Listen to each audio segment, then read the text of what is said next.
국회에 계류된 테러 방지 관련 법안의 처리 문제가 정치권의 쟁점으로 떠오르고 있습니다. 현재 발의된 테러 방지법, 그 실효성은 있는지 또 외국의 사례는 어떤지 전문가 연결해 한번 살펴보겠습니다. 이종화 경찰대 위기협상연구센터 교수 전화로 연결돼 있습니다. 안녕하세요. 네, 안녕하십니까. 예. 이제 파리 테러를 이후로 전 세계에서 이 테러에 대한 우려 또 경각심이 고조되고 있는 것 같습니다. 네, 한국도 맞습니다. 테러의 안전지대는 아닌 것 같은데요. 어느 정도 네. 위험에 노출돼 있다고 보십니까?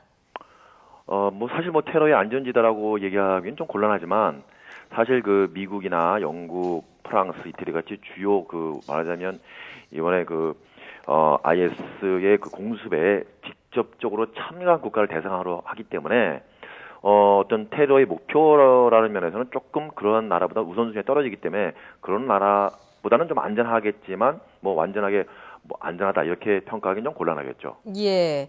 실제로 이제 지난달 25일 같은 경우에는 IS 연계 조직이 서울 강남 코엑스를 폭파하겠다 이런 첩보도 입수돼서 당국이 좀 긴장을 했었던 적도 있었고요. 해프닝으로 끝났지만 테러 안전지대가 아닌 것만은 분명한데 네. 그런 만큼 지금 정치권에서 이렇게 테러 방지법에 대한 논의가 다시 가속화하고 있습니다. 네. 이 법안 한번 살펴보셨죠?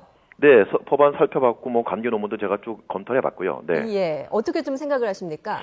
저는 지금의 사실은 국회에 계류된 테러 방지 법안이 통과된다 하더라도 실질적으로 저는 실효성은 없다고 봅니다. 전문가적 입장에서.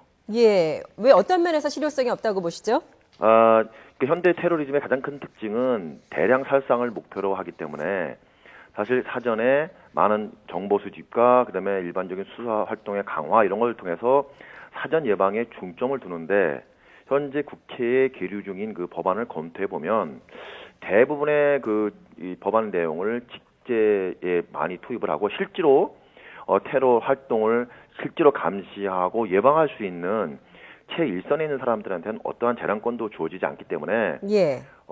이러한 법 제정 방향은 이미 미국이나 영국, 프랑스, 독일에서 대테러 방지법을 제정할 때 택했던 이 방법과는 조금 방향이 다르다고 저는 평가하고 있습니다. 예, 지금 미국이나 영국을 언급해 주셨는데 그런 네. 해외 사례는 어떻습니까? 이 테러 방지법이 어떤 식으로 지금 제정이 되어 있나요? 네, 그러니까 미국이나 영국이나 이런 이미 테러의 어떤 사건을 겪은 나라들은 예.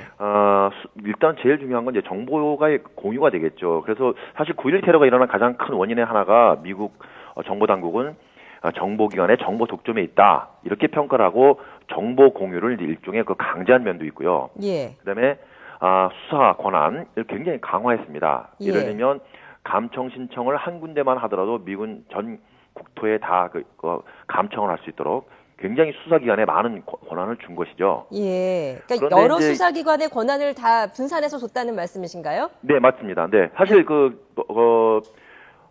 애국법이 정보기관에 어떤 특별한 권한을 준 건 아닙니다. 대부분의 권한이 전부 다 수사기관에 집중되어 있습니다. 미국은 CIA가 사실은 수사권도 없고 내국인을 대상으로 한 정보 수집도 금지되어 있어요. 법으로. 그래서 CIA는 전혀 관계가 없고요. 실제로 이 범인을 테러범을 체포하고 진압하는 수사기관에 더 많은 권한을 주도록 법안이 규정하고 있습니다. 예. 그런데 현재 정치권에서는 이 수사 권한, 이 권한을 국정원에 주는 게 맞느냐를 놓고 지금 공방을 벌이고 있거든요. 네. 이 국정원의 이 여러 감청이라든지 금융거래 내역이라든지요, 이런 권한들을 국정원에 다 주는 거에 대해서는 좀 어떻게 생각하십니까? 글쎄, 제가 판단하기에는 좀 그런데요. 일반적으로 이렇게 말씀드릴 수 있을 것 같아요. 대테러 방지법이 통과가 된다면은 이거는 이제 국민적인 합의가 있어야 돼요. 왜냐하면 대테러 방지법의 가장 큰 목적은 개인의 인권을 좀 침해받더라도 안보를 위해서 또는 테러의 위협으로 내가 좀 안전하게 지내야 되겠다 이런 면에서 국민적인 합의가 있어야 되고요. 예. 이런 합의가 있다면 개인적인 어떤 그런 권리가 좀 침해되더라도 이런 법을 이제 통과시키는 건 맞는데 그러면 이제 이렇게 이슈가 되겠죠. 그러면 개인적인 법익이 침해되었을 때 그러면 사후라도 어떻게 통제가 가능해야 되는데 과연 그러한 면에서 정보기관이 과연 적합하냐 안 하냐 이런 것을 좀 따져봐야 되겠죠. 예, 만약에 국정원이 안 된다면 그래도 어떤 컨트롤 타워가 좀 중심적으로 좀 필요하지 않습니까?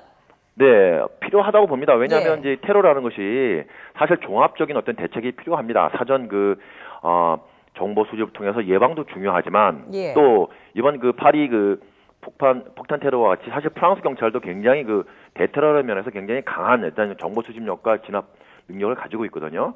하지만 아무리 우리가 예방을 강화한다 하더라도 테러가 발생할 수밖에 없는 그러한 또 우리 또 현실도 있지 않습니까? 예. 그래서 테러가 발생했을 때 이것을 또 빠르게 진압할 수 있는 그런 능력, 또 테러가 발생한 다음에 이것을 테러범 수사하는 능력, 말하자면 사전 예방, 진압, 사후 수사 이 예. 세 개가 이제 공동적으로 이제 이루어져야 되는데 이런 면에서 어떠한 기간이 적합한가를 좀 따져봐서 그다음에 또 사전 예방에 인권 침해가 소지가 있다면 예. 사후에라도 만약에 우리가 사후 통제를 할 수 있나 없나 이런 면을 좀 면밀히 따져봐야 아마 이 대테러 방지법이 통과될 수 있는 어떤 그런 기반이 마련될 수 있다 이렇게 저는 판단하고 예, 있습니다. 지금 뭐 사전 예방, 진압, 수사 모두를 다 아우를 수 있는 컨트롤 타워가 필요하다 이렇게 말씀해 주셨는데 네. 우리나라 같은 경우는 이제 북한이라는 좀 특수성도 있고요. 네. 외국과 비교해서 이런 테러 방지에서 좀 주의해야 될 부분이 또 어떤 게 있을까요?